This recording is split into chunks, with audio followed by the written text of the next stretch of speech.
예, 우리 역사는 반복된다 그런 말을 우리 역사가들이 합니다. 그래서 다른 역사가 이렇게 사건들이 서로 다른 것 같지만 사실 그런 역사의 성질들이 시간이 가면서 또 이렇게 반복되어지는 것들을 우리는 보게 되어지죠. 그런 의미에서 사실 지난 역사를 다시 이렇게 되돌켜보고 공부하는 의미는 어떻게 보면 과거의 일이지만 앞으로의 삶을 준비하는 현재에 있어서 미래를 어떻게 준비하고 생각해야 될까라고 하는 역사적인 교훈과 또 미래를 준비하는 지혜로운 마음을 다시 발견하기 때문에 그런 것이죠. 우리 한국의 역사로 본다고 하면 여러분 우리 조선시대에 일본이 우리나라를 침략했었던 소위 임진왜란이라고 하는 역사가 있었지 않습니까? 그러한 그 고통과 아픔 때문에 수많은 많은 피해가 있었던 것을 역사에 기록이 나와 있죠. 어떻습니까? 그런데 그 역사가 거기서 끝나지 않고 일본의 침략은 우리가 아는 것처럼 근대에도 와서 또 우리나라에 찾아왔습니다. 그래서 일제 37년 혹은 또 36년 일제 일본이 우리 한국을 식민지화해서 자신들의 나라로 다스리면서 주권이 빼앗긴 그런 역사가 있었지 않습니까? 그러면서 보면 아픔의 역사가 그것으로 끝나면 좋지만 사실은 또다시 그런 역사가 찾아올 수 있다고 하는 역사의 한 반증이기도 합니다. 많은 뉴스를 보게 되어지면 우리 한국이 처해 있는 오늘의 현실은 어떻게 보면 과거의 그런 열강들이 늘 같이 각축전을 벌였던 그런 시대와 같이 늘 격동의 시대에 있는 것들 우리가 늘 뉴스를 통해서 보게 되어집니다. 중국과 미국은 우리 최근에 뉴스에 나온 거 보니까 이런 위성 풍선에 때문에 또 뉴스에 한번 나오는 걸 봤는데 서로 방문하려고 하다가 관계가 더 안 좋아지고 점점 소위 말하는 강대국의 패권들의 싸움 속에 그 사이에 우리 대한민국이 있는 것을 발견하죠. 옆에 있는 일본은 어떻습니까? 우리가 뉴스만 통해서 보는 것만 해도 전에와 달리 점점 자신들의 힘을 키워가고 있는 것을 우리는 보게 되었습니다. 제가 어렸을 때는 독도는 우리 땅 하는 노래도 참 많이 하고 그것은 당연히 우리 땅이지라고 하는 얘기로 누구나 생각했습니다. 일본 사람들도 과거에 자기네 땅이었는지 모르지만 우리 거야 라고 하는 얘기를 하지 않았던 시대였죠. 그러나 나이가 들고 요즘을 보게 되어지면 이제는 독도는 자기네 땅이라고 어떻습니까? 교과서에서 가르칠 뿐만 아니라 그들의 국방 백서에도 독도는 우리 자기네들 땅이고 한국이 불법으로 점유하고 있다라고 하는 얘기를 하고 외무장관은 공식적으로 그런 얘기를 하고 있는 그런 시대를 맞이하고 있습니다. 왜 이런 역사의 모습들을 보면서 그런 긴장감이 계속되고 있지 않습니까? 북한이라고 하는 우리 같은 민족이지만 거기는 가장 큰 서로 긴장 관계에 놓여 있습니다. 점점 무기와 무기로 서로 평화의 길이 가기 어려운 그런 힘든 그런 긴장감이 높아가고 있는 그런 모습에 우리가 처해 있습니다. 힘을 합쳐도 어려운 그런 시국에 사실은 서로 분단된 모습으로 갈등하고 반목하는 어려운 지경에 처해 있는 것이 우리의 모습이기도 합니다. 여러분, 그러한 역사의 뒷면에는 무엇이 있습니까? 이러한 역사의 그러한 모습들이 반복되어지는 과정 속에서 우리가 생각할 것은 과거의 그런 고통과 아픔의 역사가 또 반복되지 않도록 그 시기를 살고 그 시대를 사는 사람들이 깨어서 올바른 판단과 분별력을 가지고 행동해야 한다고 하는 것입니다. 여러분, 저는 우리 대한민국이 해방된 이후에 이 역사를 이렇게 보여주는 프로그램들을 볼 때 참 안타까운 그런 마음 아픈 일들을 많이 보게 되어집니다. 그렇게 독립을 위해서 애쓰고 수고해서 우리 민족이 독립을 얻게 되었는데 하지만 독립한 이후에 우리 민족의 모습은 사실은 더 좋은 모습, 더 강한 모습이기보다는 사실은 우리의 민족적인 정신이 바르게 서지 못하는 그런 역사를 갖고 있는 것을 발견하게 됩니다. 1945년 8월 15일 해방 이후에 일제시대의 식민지에 함께 부역했었던 그런 사람들을 다시금 청산하기 위해서 반민족행위 특별조사위원회라고 하는 것이 정부 차원에서 만들어졌죠. 민족에 배신한 사람들을 갖다가 조사해서 벌을 주자라고 하는 그런 것이었습니다. 민족 정신을 바르게 세우고자 한 것이었겠죠. 그런데 역사는 그렇게 말합니다. 그렇게 해서 판결받아서 그렇게 혹시 이렇게 처벌을 받고 그리고 고통을 당한 사람이 얼마나 될까? 여러분, 역사는 판결을 받은 자 중에 징역형 이상의 처벌을 받은 사람이 불과 10명이었다고 합니다. 그것도 집행유예가 9명이었고요. 또 1949년에 시간이 흘러서 그 재판을 받은 사람 대부분은 무죄를 받거나 공소 기각되어서 결국에는 이 법마저 소멸되고 말았습니다. 채 1년도 되지 않았다는 얘기죠. 왜 그랬을까요? 그동안 역사의 그런 모습들을 통해서 바르게 세워가는 과정, 그 정신이 굉장히 중요했는데 아무도 그 식민지들을 살면서 잘못된 일에 대해서 책임지고 잘못한 일에 대해서 아무런 처벌도 받지 않고 다음 세대를 걸어가는 것, 그것이 무슨 결과를 만들어냅니까? 또 다른 잘못된 역사의 반복을 만들어낼 수 있다고 하는 것을 우리는 보고 있는 것입니다. 우리가 많이 존경하는 백범 김구 선생님의 그 백범 일지에 그런 말이 나오지 않습니까? 신께서 하나님이 나에게 당신의 소원이 뭐냐고 첫 번째 묻는다고 하면 나는 우리 조국의 독립이다. 두 번째 당신의 소원이 뭐냐고 묻는다고 하면 나는 그때도 우리 조국의 독립이다. 그리고 마지막으로 세 번째 나에게 그러한 당신의 소원이 뭐냐고 묻는다고 할지라도 나는 우리 조국의 독립을 원한다. 여러분, 그런 훌륭한 지도자가 사실은 우리 국가를 갖다가 잘 임시정부 어려운 시기에 이끌었었는데 조국이 해방된 다음에 그런 리더십을 발휘하지 못하고 암살되어 버리고 죽게 되어서 그런 좋은 리더십을 우리가 경험하지 못한 것이 어떻게 보면 민족적인 불행이 아닌가 하는 생각을 할 수 있는 것이죠.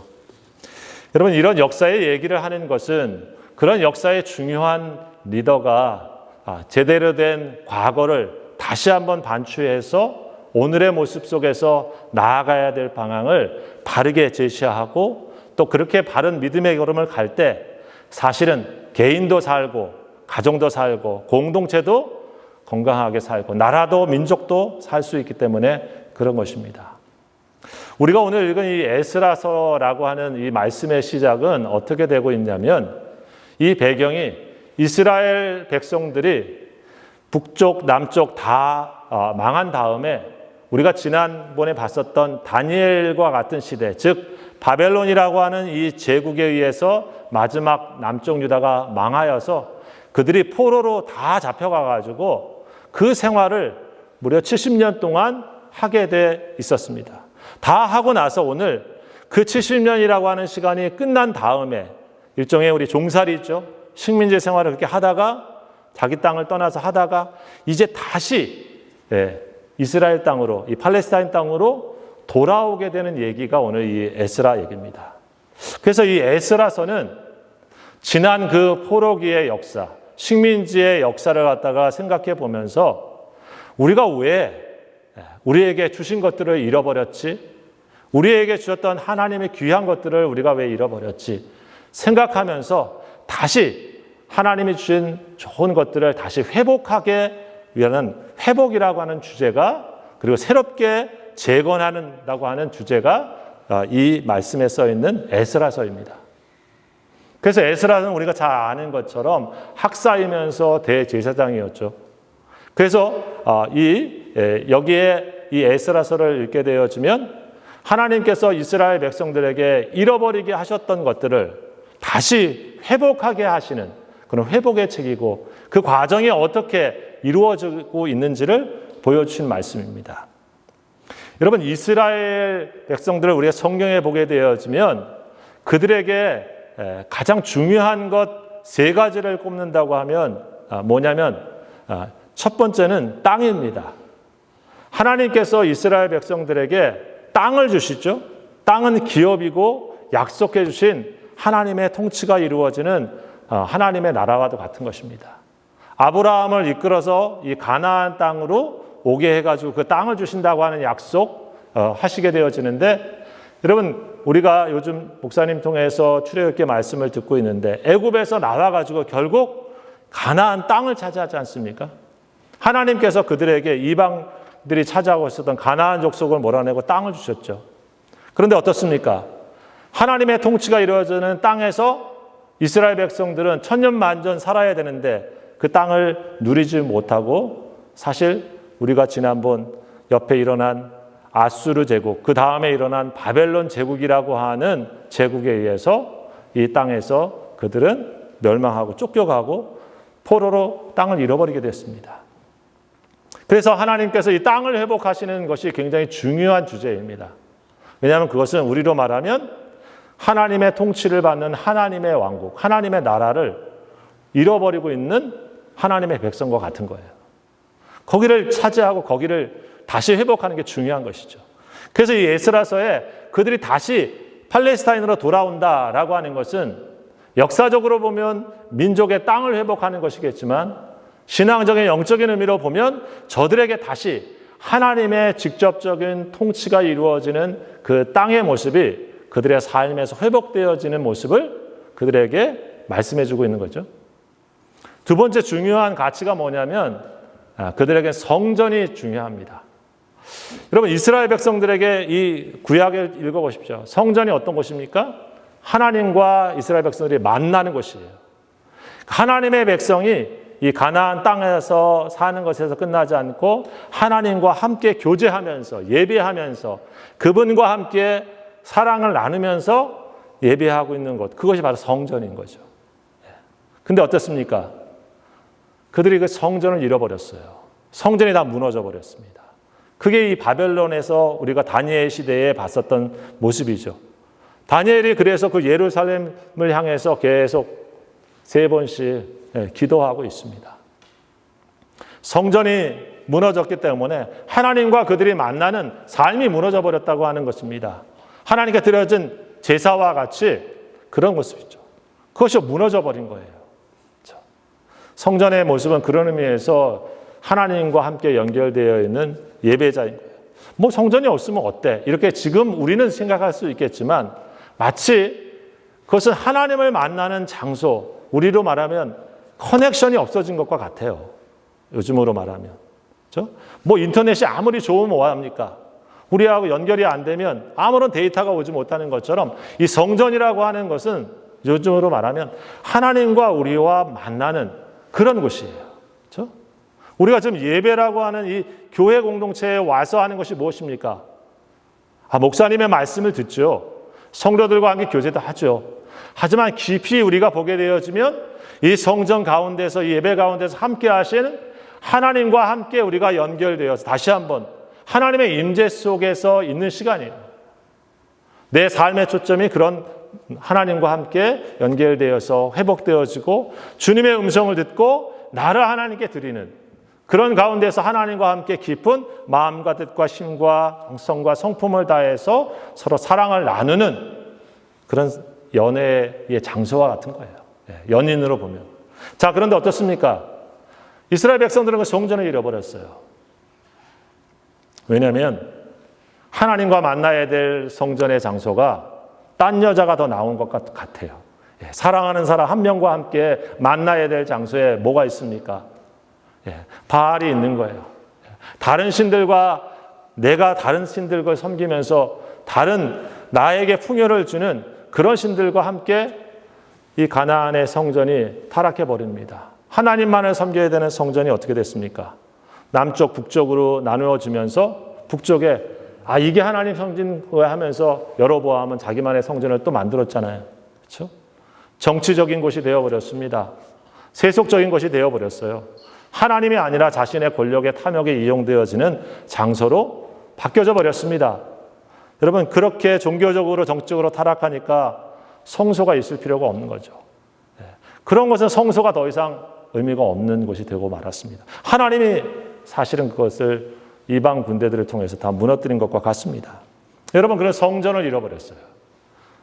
그래서 이 에스라서는 우리 1장부터 6장에 보게 되어지는 와서 무슨 얘기를 하냐면 바로 그 성전을 다시 건축하자. 이 건물만 그냥 열심히 짓자. 이런 의미보다는 그들에게 이 성전은 그런 의미에서 하나님과 함께 우리가 예배하고 하나님과 함께 살았던 그 믿음의 핵심적인 삶의 가치도 다시 돌아오자. 이런 중심이 있는 겁니다. 자, 이런 성전의 회복이 중요한 거죠. 세 번째 중요한 이스라엘 백성들의 가치는 뭐냐면 율법이에요. 우리가 말하는 말씀. 땅이 가나안 땅이라고 하면 그곳에 하나님을 만나는 성전이 있다고 하면 율법은 무엇입니까? 이 나중에 학사 에스라에 대해서 에스라가 나중에 율례와 또 규례를 가르치는 이런 것을 말씀을 가르치게 되어지는데 그것은 이스라엘 백성들이 하나님의 백성으로 어떻게 살아야 되는가? 가나안 땅에서 하나님의 백성으로 어떻게 살아야 되는가? 그걸 가르쳐 준 말씀이죠. 그럼 수요일마다 목사님께서 여러 주제로 계속 강의를 하고 계시는데 그 얘기는 뭡니까? 하나님의 백성은 하나님의 가치와 하나님의 백성으로서의 삶의 라이프 스타일이 있다. 이건 이렇게 하고 이런 일을 만날 땐 저렇게 하고 이렇게 살아라. 그런 거죠. 우리가 잘 아는 10계명의 말씀이 대표적이고 그 외에 디테일한 여러 말씀들을 하나님께서는 모세를 통해서 출애굽할 때 말씀을 하셨잖아요. 자, 그런데 어떻습니까? 우리가 여러분 이 가나안 땅에 와서 저들이 하나님의 율법 말씀을 잘 상고하고 잘 읽고 그대로 내 삶에 잘 해야지 하면서 잘 살았나? 성경에 보면 그렇지가 않습니다. 말씀이 어디 있는지도 잘 몰라요. 우리가 요시야 시대의 개혁을 보게 되어지면 왕들의 시대에 성경의 말씀이 이렇게 창고 정리하다가 두루마기를 찾아요. 요즘은 이런 한 권 성경이지만 옛날엔 두루마기죠. 이렇게 해서 이런 말씀이 있었습니다 하고 그때 이제 말씀을 막 읽어주고 그러는 모습이 나옵니다. 무슨 얘기입니까? 자기 마음대로 살았다는 얘기예요. 이스라엘 국가가 형성되어 있었지만 자기 마음대로 산 거예요. 하나님의 백성의 특징은 뭐냐면 하나님의 법과 하나님의 하나님의 라이프 스타일대로 살아가는 백성이라고 하는 뜻이거든요. 그래서 이스라엘 백성들을 애굽이라고 하는 종된 삶에서 건져내셔가지고 이 가나안 땅에 옮겨 놓으신 거잖아요. 그렇죠? 가나안 땅에서 하나님의 통치를 받으면서 가나안 땅에서 하나님의 성전에서 하나님과 깊이 교제하면서 하나님을 중심으로 살면서 그리고 하나님 말씀하신 것들을 그 삶의 자리에서 살아가는 사람들. 그래서 땅과 그리고 성전과 율법이 중요했는데 가나안 땅에서 그들은 땅의 풍요만을 생각하는 바알을 섬기고 그들의 권력과 그들의 욕심을 따라서 살아가는 모습으로 치달으면서 성전은 그들의 삶의 자리에서 참된 거룩함을 잃어버리면서 여러분 말씀을 지키는 삶도 그들에게 없어져 버렸습니다. 여러분 그러니까 가나안 땅에 살 의미가 있습니까 없습니까? 하나님의 그래서 심판이 그들에게 다가온 것이죠. 여러분 그래서 이스라엘 백성들은 우리가 지난번에 다니엘 시대를 본 것처럼 북쪽 이스라엘은 722년에 아수르라고 하는 큰 제국에 의해서 망하고 그 뒤에 일어난 바벨론이라고 하는 제국이 남쪽 유다를 멸망시키면서 그 나라의 포로로 잡혀가 살게 되었다고 하는 거예요. 여러분 그런 의미에서 다시금 이제 70년이라고 하는 남의 나라 종살이 그렇죠? 그리고 식민지 생활을 하고 다시 에스라서에 온다고 하는 건 뭡니까? 본래적인 가치를 우리가 다시 회복하자라고 하는 회복이 여기에 있습니다.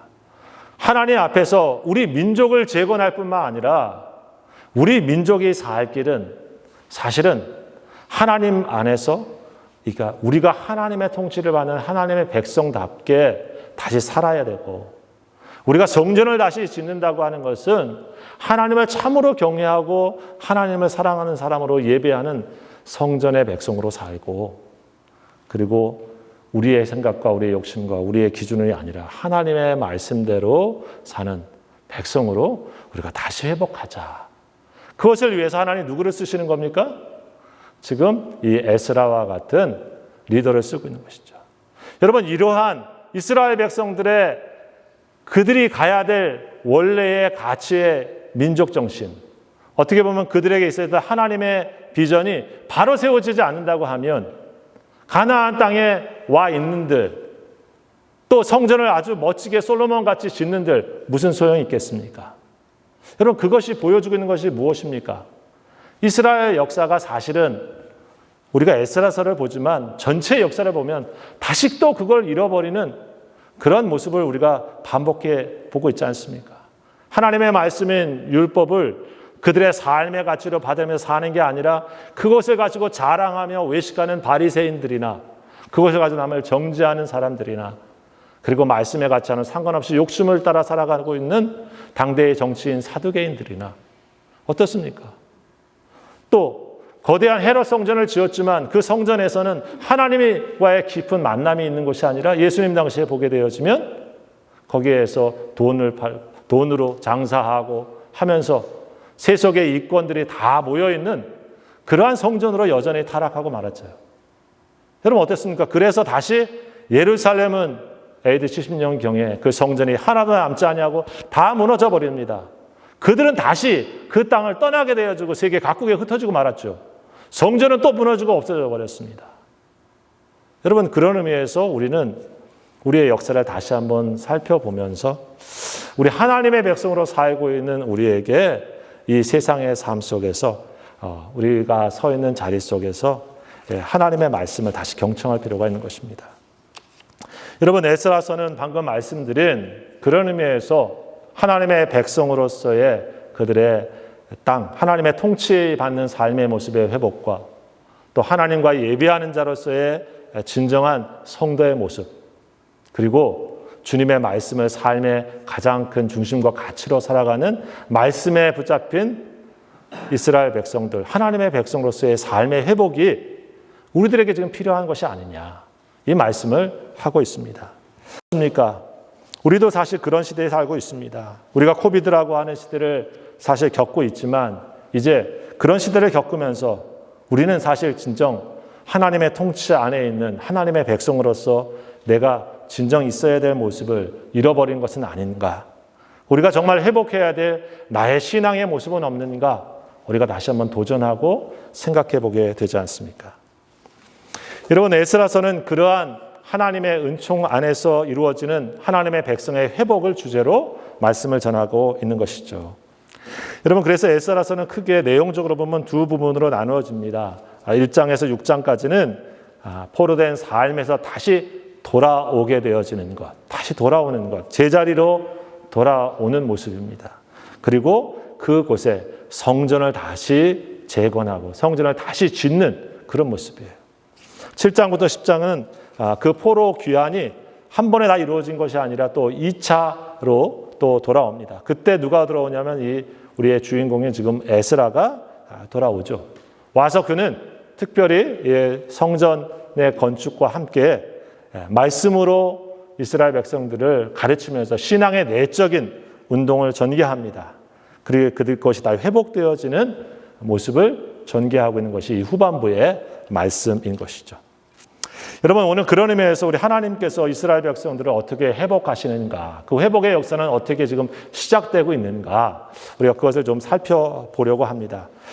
예루살렘이 멸망하고 유대인들이 바벨론으로 끌려가서 다시 우리에게 미래가 있다고 생각한다고 하는 것은 쉽지 않은 일입니다. 우리는 역사의 지금 과정을 알고 있으니까 당연히 돌아왔지라고 얘기하지만 언젠가 말씀드린 것처럼 그 시대를 살고 있는 사람한테는 이 시대가 언제 끝나지 아무도 얘기해 줄 수도 없고 그리고 장담할 수도 없는 그런 때가 아니겠어요? 70년이라고 하는 시간은 그러면서 한 세대가 다 지나가고 다음 세대가 또 와서 살게 되어지는 그런 역사입니다.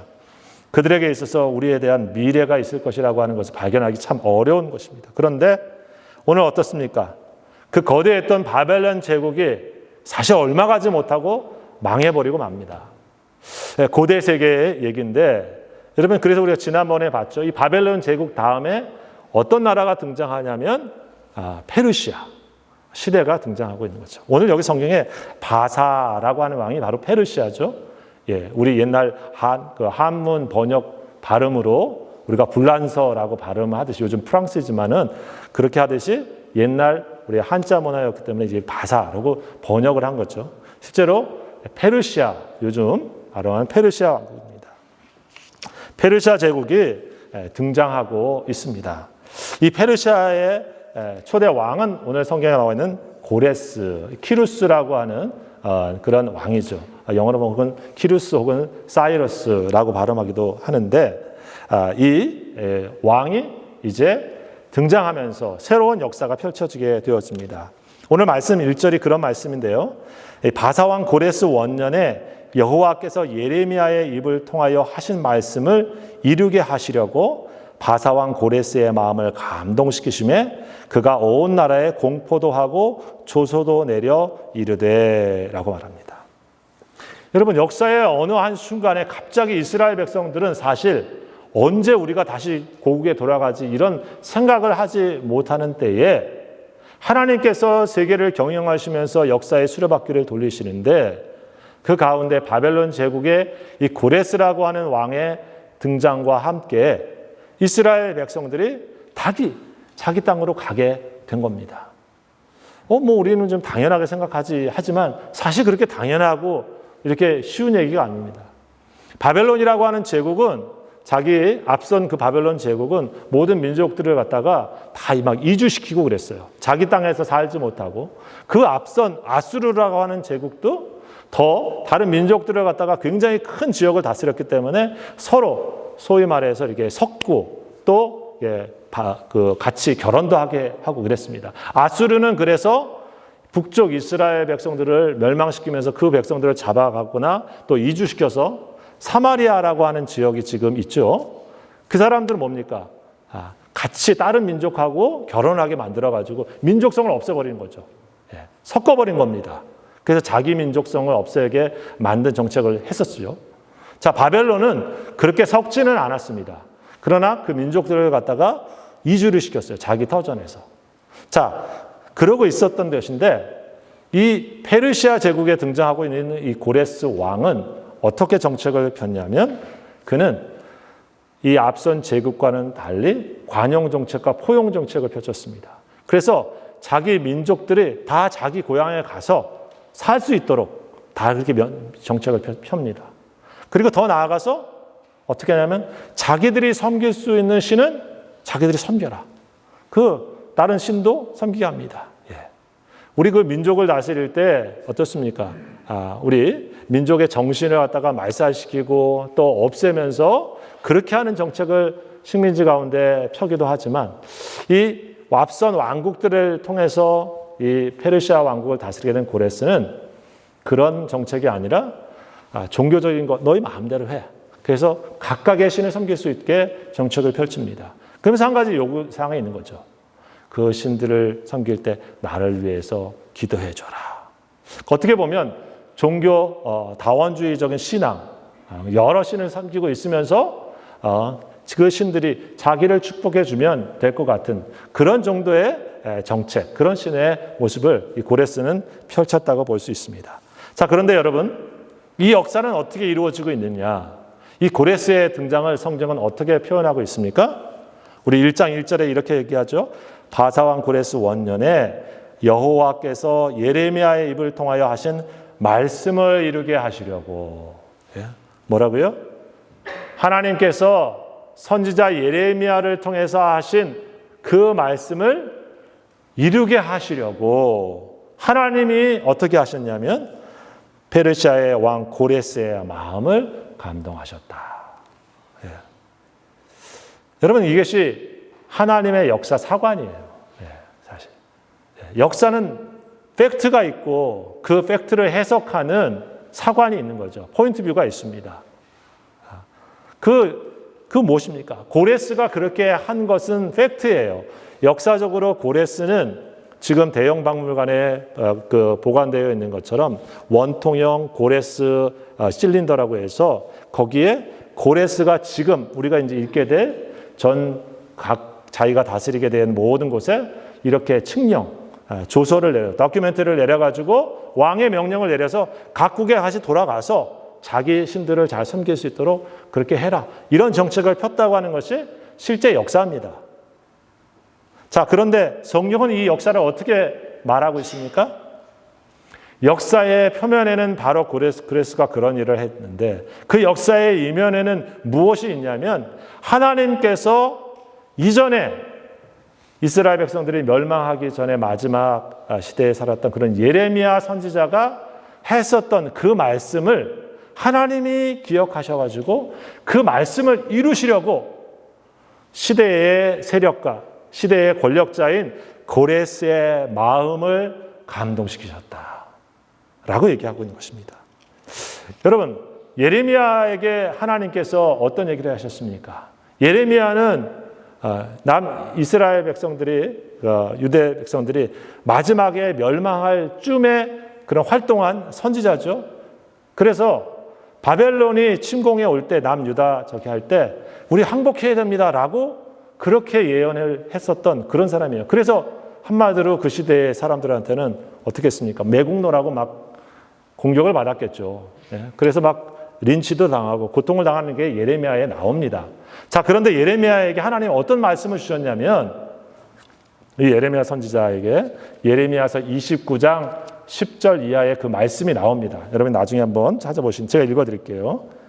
예레미야 29장 10절에 나 여호와가 이같이 말하노라 바벨론에서 70년이 차면 내가 너희를 권고하고 나의 선한 말을 너희에게 실행하여 너희를 이곳으로 돌아오게 하리라. 그렇죠?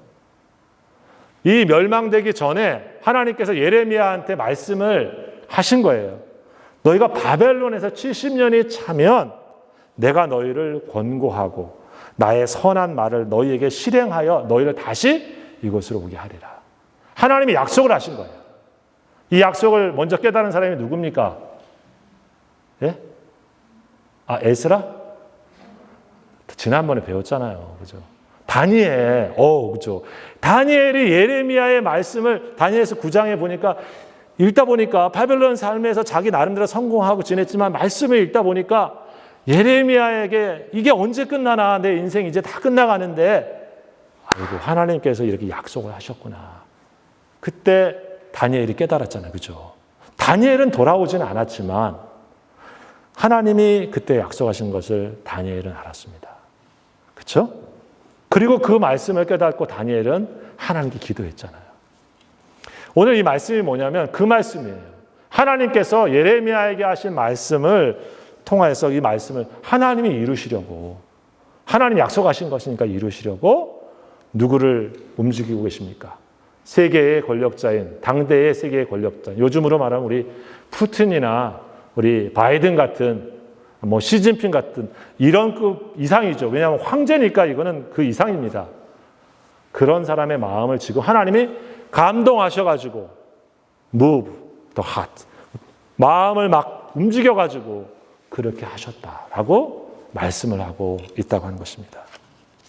여러분 이렇게 하신 하나님의 말씀이 예레미야에서 아까 29장 10절 11절에 이렇게 나와 있어요. 하나님이 이렇게 말씀하신 이유가 나옵니다. 여호와께서 이같이 말씀하시느니라 바벨론에서 70년이 차면 내가 너희를 돌보고 나의 선한 말을 너희에게 성취하여 너희를 이곳으로 돌아오게 하리라. 여호와의 말씀이니라. 너희를 향한 나의 생각은 내가 안 하니 평안이요 재앙이 아니라 너희에게 미래와 희망을 주는 것이니라. 하나님 왜 보내셨나? 왜 70년에 너희에게 다시 진정한 미래가 있게 하고 너희에게 진정한 희망이 있게 하려고 고생하고 힘든 과정을 시간을 너희에게 허락할 수밖에 없는 아버지의 마음처럼 바벨론의 종살이로 보낸 하나님의 마음이 담겨져 있는 거예요. 나 이렇게 하는 건 너희를 재앙을 주기 위해서 그러는 게 아니야. 너희에게 준 것은 나의 평안이고 그리고 사랑이고 미래고 희망이고. 그래서 뭔 얘기입니까? 70년 후에 다시 데려오신다고 하는 것은 하나님은 여전히 너희들에게 한 약속을 기억하고 있고 너희들은 나에게 있어서 둘도 없이 바꿀 수 없는 나의 미래이고 나의 희망과 같은 존재다. 그럼 70년 동안 왜 고생하게 하셨어요? 다른 성경에 보면 너희를 연단해가지고 다시 너희들이 제대로 하나님의 나라의 땅에서 하나님과 함께 살 수 있는 하나님의 성전과 교제하면서 그리고 하나님의 말씀을 삶의 가치로 붙잡고 사는 그런 백성이 되게 하려고 내가 그걸 허용한 거야. 그리고 내가 다시 불러왔어. 라고 말씀하고 있는 거죠. 예. 여러분, 그래서 역사는 세계 속에 세계의 열강이 다스리고 있는 것 같지만 성경은 무엇을 말해주고 있습니다. 그런 세계의 세계 경영 속에 하나님은 하나님의 구원의 역사를 같이 돌리면서 역사의 주어로서 하나님이 계시다라고 하는 것을 보여주겠는 게 성경의 말씀이에요. 성경을 믿고 살아가는 우리 하나님의 백성들은 그래서 이 하나님의 말씀을 통해서 내가 이 역사의 주인공인 하나님과 함께 이 세상에 살아가고 있다고 하는 사실을 잊지 말아야 됩니다. 나는 뭐 힘도 없고 나는 뭐 별로 별 볼 일 없는 사람이고 천만의 말씀이에요. 하나님이 우리를 주목하고 계신 거예요. 하나님의 백성을 주목하고 있는 것입니다. 그리고 역사의 수레바퀴 가운데서 하나님이 하신 말씀을 잊어버린다? 그렇지 않다고. 말씀을 이루려 하시려고 하나님께서 움직이셨다. 이게 첫 번째 지금 말씀이에요. 말씀을 통해서 움직이신 하나님의 모습이 어떻게 나옵니까? 이 고레스라고 하는 왕의 마음을 감동시키셨다. 움직이셨다라고 하는 거예요. 여러분, 그래서 우리가 늘 기억할 것이 한 가지 있습니다. 뭡니까? 하나님이 이 역사에 주시는 하나님의 말씀, 그 약속을 이루시는데 하나님께서는 최선을 다하시고 반드시 이루시는 신실하신 분이다라고 하는 것입니다. 여러분, 아버지인 저는 우리 자녀들한테 한 약속을 지키지 못할 때도 많습니다. 예. 하고 싶지만 그러지 못할 때도 많이 있죠. 예. 여러분, 교회도 마찬가지죠. 목사님들, 우리 성도님 이렇게 잘 하겠습니다 하고 못할 때도 있어요. 예. 왜 그렇습니까? 하고 싶어도 능력이 안 돼서 못할 때도 있고요. 원래 사람이 거짓을 말할 때도 있는 거죠. 하지만 여러분, 성경은 어떻게 말합니까? 하나님은 말씀을 하신 것을 반드시 이루신 신실한 분이시다. 그래서 민수기 23장 19절에 말씀합니다. 하나님은 사람이 아니시니 거짓말을 하지 않으시고 인생이 아니시니 후회가 없으시도다. 어찌 그 말씀하신 바를 행하지 않으시며 하신 말씀을 실행하지 않으시랴. 여러분, 하나님을 왜 믿습니까? 하나님이 날 사랑하시니까 믿는 분도 있고 하나님이 여러 가지 능력이 많으신 분이니까 있고 여러 이유가 있을 겁니다. 그런데 하나님은 하신 말씀을 신실하게 지키시는 약속을 지키시는 분이기 때문에 우리는 하나님을 한 번도 직접 뵌 적은 없지만 하나님이 하신 이 약속의 말씀을 그 신실하신 하나님의 모습을 통해서 믿고 신뢰하고 따라가는 거예요. 예수님 시대를 살아본 명분 아무도 없잖아요. 그렇죠? 근데 우리는 예수님 믿습니다. 왜 그렇습니까? 예수님의 삶 자체가 그런 분이에요.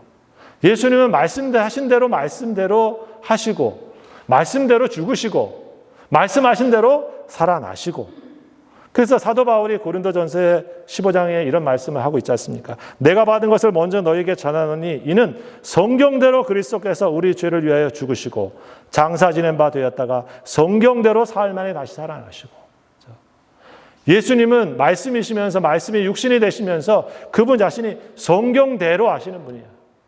말씀을 그대로 이루시면서 말씀한 대로 살아가셔. 여러분, 히브리서 10장 23절에 그래서 이렇게 말합니다. 또 우리에게 약속하신 분은 신실하시니 우리는 흔들리지 말고 우리가 고백하는 그 소망을 굳게 지키십시다. 여러분, 성경의 말씀을 우리가 믿고 살아가는 이유는 하나님이 약속하신 말씀을 늘 이루시는 분이기 때문에 누구를 통해서도 고레스라고 하는 당대의 세력의 사람의 세력의 마음을 감동시켜서 움직여가지고 하나님께서 하나님의 뜻을 이루시는 그런 분이시다. 예. 아예 어떻게 하나님이 그런 분을 하나님이 어떻게 사람들의 마음을 움직이죠. 예. 물론 안 믿고 믿음이 없는 분들은 그렇게 생각할 수 있겠죠. 예. 하지만 여러분, 성경은 우리들에게 분명히 말씀하고 있는 것입니다. 여러분, 그런 의미에서 하나님의 백성은 오늘도 말씀하신 대로 이루시고 그 말씀을 역사 속에서 실질적으로 사람을 움직이시고 역사를 움직이셔서 자신의 일들을 이루시는 그 하나님 때문에 그 말씀을 믿고 살아가는 거예요. 예. 여러분, 이 말씀이 요한계시록에 있는 말씀이든 무슨 말씀이든 그래서 다시 예수님께서 오신다고 하는 약속을 우리는 믿고 살아갑니다. 왜요? 예수님 오신다고 하는 약속을 지키셔서 신약에 오셨으니까. 그러면서 하늘로 간 승천하시면서 예수님께서 너희가 본 그대로 다시 올 거다. 그러니까 요한계시록 마지막은 무엇입니까? 마라나타 주 예수여 어서 오시옵소서. 예수님이 하신 그 약속을 믿지 않고 살아간다고 하면 여러분 그건 뭡니까? 요즘으로 하면 희망 고문이죠. 성경은 그것이 아닙니다. 성경은 그것이 분명한 희망이고 분명한 약속의 성취고, 그래서 우리의 믿음이 하나님의 약속에 근거해서 우리의 믿음이 견고하게 서 있는 것입니다.